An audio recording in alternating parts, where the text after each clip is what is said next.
किसान साथियों, वैसे तो किसान साथी बहुत प्रकार की सब्जियां अपने खेतों में लगा रहे हैं। अलग अलग किसानों के लगाने के तरीके अलग अलग होते हैं, पर आज हम चर्चा करेंगे बेल वाली सब्जियों में, विशेषतः बात करें करेले, खीरे, तुरई और लौकी की। किसान साथियों ने एक ऐसी देसी तकनीक विकसित कर रखी है जिसमें किसान को कम मेहनत में, कम खर्चे में अधिक उत्पादन, क्वालिटी वाला उत्पादन मिलता है। जी हाँ, हम आज बात करेंगे किसानों के द्वारा बेल वाली सब्जियां लगाने के लिए अपनाई जाने वाली मचान विधि के बारे में।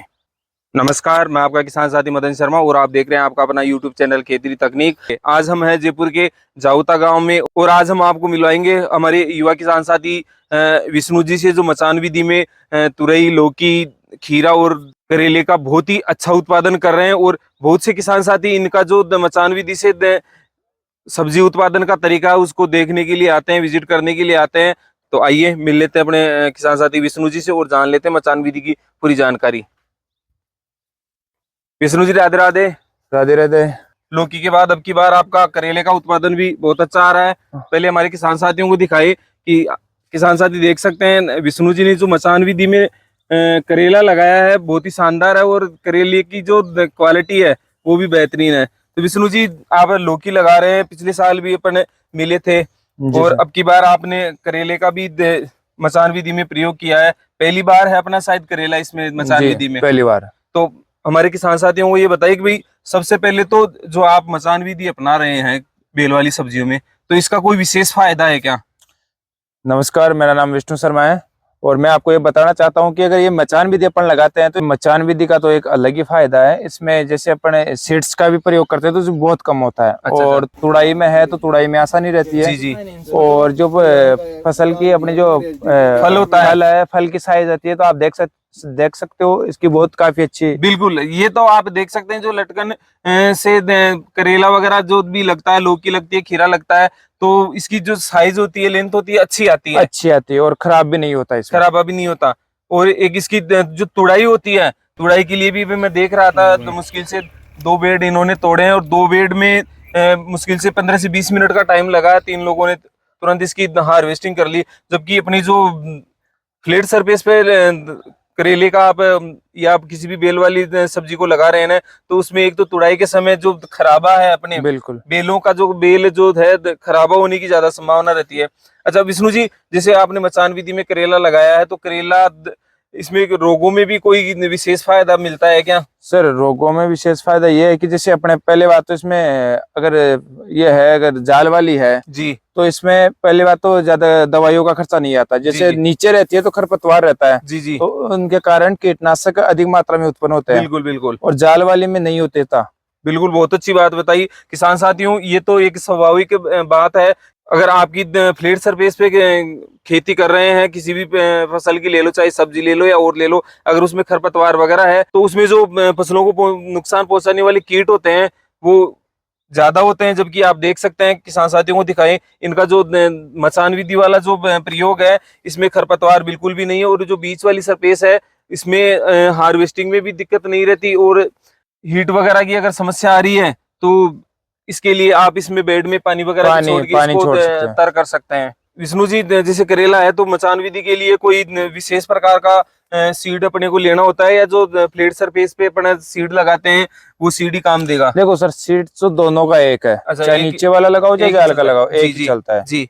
और मैंने ये जो सीड्स है वो सकाटा कंपनी का लगाया है। अच्छा, तो इसका उत्पादन बहुत अच्छी मात्रा में हो रहा है। अच्छा, काफी किसान साथियों से मैं मिला भी हूँ और करेले के लिए विशेष तौर पर जो सकाटा वैरायटी है बहुत अच्छी है और किसान साथी मोस्टली इसी को चूज करते हैं। अच्छा विष्णु जी, ये बताइए कि भाई जो आपने करेला लगाया है लगभग कितने समय पहले लगाया था ये, कब इसकी बुआई करे किसान साथी? सर, मैंने इसकी बुआई की थी 6 मार्च को। 6 मार्च को। और अब आप देख सकते हो कि इसका 2 से 2.5 महीने की लगभग अपनी फसल हो चुकी है। तो इसमें हार्वेस्टिंग करते हुए कितने दिन हो गए? सर, मैंने इसमें हार्वेस्टिंग करते हुए ज्यादा नहीं तो 15 से 20 रोज हो गए और 7 से 8 तोड़ लिए मैंने। अच्छा, आपका कहने का मतलब लगभग 1.5 से 2 महीने में करेला आपको उत्पादन देने लग जाता है? बिल्कुल बिल्कुल। अच्छा, टेम्परेचर का कोई विशेष फर्क पड़ता है कि इस पे? सर, टेम्परेचर का तो थोड़ा फर्क रहता है, तो इसमें थोड़ा पानी का ध्यान रखना पड़ता है अपने को। अच्छा, सिंचाई का ध्यान रखना पड़ता है कि सिंचाई अधिक मात्रा में करे। जी जी जी।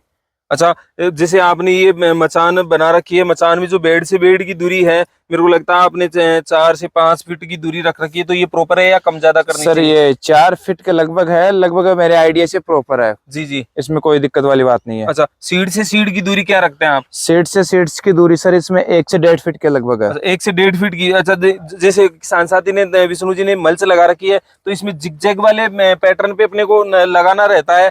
जैसे आप देख सकते हैं, आपका ये पौधा लग रखा है, यहाँ से तो सीड गए हुए हैं, आप किसान साथी देख सकते हैं। जिगजैग मैटर में आप 1 से 1.25 फीट की दूरी पर सीड लगाएं, काफी पर्याप्त मात्रा में हो जाएगा। बिल्कुल बिल्कुल। अच्छा, इसके लिए कोई विशेष सावधानी अपने को रखनी होती है करेले की खेती के लिए?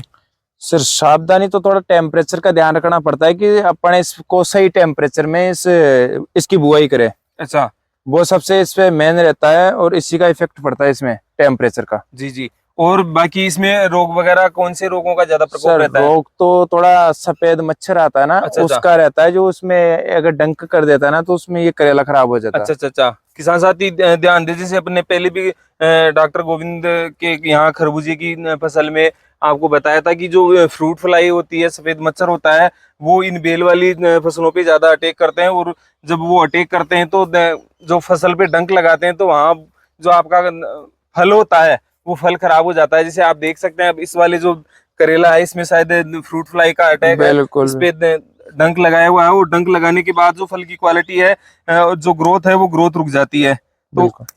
जो मोस्ट आपका इसमें इफेक्टिव जो रोग है, वो है आपके सफेद मच्छर का, फ्रूट फ्लाई का। बिल्कुल तो किसान साथी इस चीज का विशेष ध्यान रखिए भाई। इसके नियंत्रण के लिए आप समय से इसमें स्प्रे वगैरह करते रहे, दवाइयां वगैरह डालते रहे, तो निश्चित तौर पर आपका जो करेला है, एक अच्छा उत्पादन देने वाली फसल हो सकती है। अच्छा विष्णु जी, लगभग किस भाव से आपने बेचना इसको स्टार्ट किया था? मैंने इसको स्टार्ट किया था उस टाइम लगभग 17 से 18 रुपए पर केजी के हिसाब से। जी जी। और अभी प्रेजेंट में इसमें 25 रुपए पर केजी के हिसाब से बिक रहा अच्छा, है। 25 रुपए पर केजी के हिसाब से बेच रहे हैं। तो बिल्कुल। आपने कितना ये करेला लगा रखा है, कितनी दूरी में लगा रखा है? ये सर 1 से 1.25 बीघा है। 1 से 1.25 बीघा कच्ची हाँ आपने लगा कच्चा, हाँ रखी है। 1 से 1.25 बीघा अच्छा, कच्चा। ये भी बता दीजिए हमारे किसान साथियों को भाई, 1 से 1.25 बीघा, जैसे 1 बीघा कच्ची में लगभग ये कितना बीज अपने को लगाना रहता है? इसमें 1 बीघा कच्ची में लगता है लगभग 400 ग्राम। 400 ग्राम के लगभग बिल्कुल। बीज लगता है। तो ये बहुत अच्छी जानकारी दी। अच्छा, इसके उगने वगैरह में कोई समय वगैरह का कोई रहता है? सर इसमें ये है कि अगर थोड़ा वातावरण अगर ठंडा रहता है तो थोड़ा ये उगने में, क्योंकि बीज इसका हार्ड आता है, सीड्स हार्ड आते हैं, तो जी उसमें थोड़ा टाइम लग जाता है। जी जी। और अगर टेम्परेचर इसके अनुकूल है तो ठीक समय में 10 दिन के लगभग ये मतलब पौधा उग जाता है। जी। तो इसको लगाने का प्रॉपर टाइम क्या रहेगा? किस समय किसान साथी लगाएं कि ये समय से उग भी आए और एक अच्छी ग्रोथ और अच्छा मुनाफा किसान साथी ले सके? इसको सर अगर लगाने का टाइम बताऊं तो मैं लगभग आप फरवरी लास्ट में या फरवरी बीच में लगाओ। फरवरी लास्ट या बीच, यानी हाँ फरवरी के महीने में अगर अपन फरवरी, लगा दे हाँ। तो सही समय से इसमें उगान हो जाएगा और आपका जो करेला है अच्छी ग्रोथ कर लेगा। बिल्कुल बिल्कुल। अच्छा, एक जानकारी हमारे किसान साथियों की दीजिए। जैसे आपने अभी 15 दिन हो गए इसकी हार्वेस्टिंग करते हुए, हाँ 15 तो से 20 कब रोज तक हो गए। ये, कितने दिनों तक आपको उत्पादन देगा? ये अब ज्यादा भी नहीं, तो अगर मैं ये प्रॉपर इसमें जैसे कीटनाशक का होगा, स्प्रे वगैरह सब कुछ प्रॉपर रहेगा तो ये नवंबर पहले कहीं नहीं अच्छा, जाएगा। रोग नियंत्रण अगर अच्छा है, हाँ किसान साथी ध्यान दे, विष्णु जी का कहना है कि नवंबर तक ये उत्पादन लेंगे।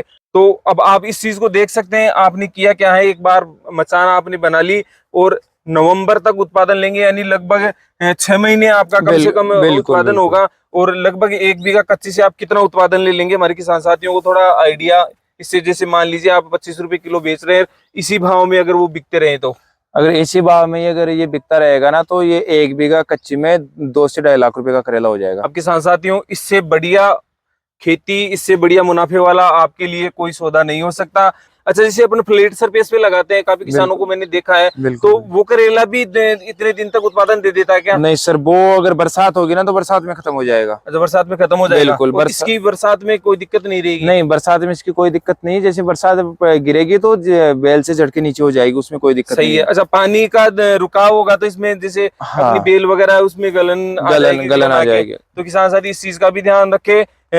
अगर आप बेल वाली सब्जियां लगा रहे हैं और आपको लंबा उत्पादन लेना है, तो मचान विधि को अपनाएं। मचान विधि विष्णु जी काफी समय से अपना रहे हैं और बोल रहे हैं कि भाई, पिछली बार अपने लौकी के लिए भी इनसे चर्चा की थी, तो लौकी के लिए भी 6 से 7 महीने तक उत्पादन ले रहे थे, और करेले का बता रहे हैं कि भाई करेले का भी नवंबर तक ये उत्पादन लेने वाले हैं। बरसात में बेल वाली सब्जियां हैं, उनमें जल भराव होने के कारण पत्तों में, बेल में गलन की समस्या आ जाती है और फसल नष्ट हो जाती है।